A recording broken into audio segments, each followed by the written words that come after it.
Wife जो पाकिस्तान में थी, जिस जगह पे काम कर रही थी, उनकी जॉब खत्म हो चुकी थी और काफ़ी मुश्किलों परेशानियों का सामना कर रहे थे।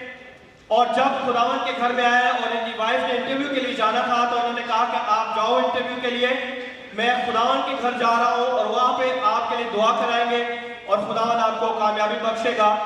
और उसी दिन इन्होंने आके खुदावंद के खादमों से दुआ कराई और खुदावंद यीशु ने मुल्क पाकिस्तान में इनकी वाइफ को बहुत खूबसूरत जॉब अता की। जोरदार कहते 20 लाख से स्टार्ट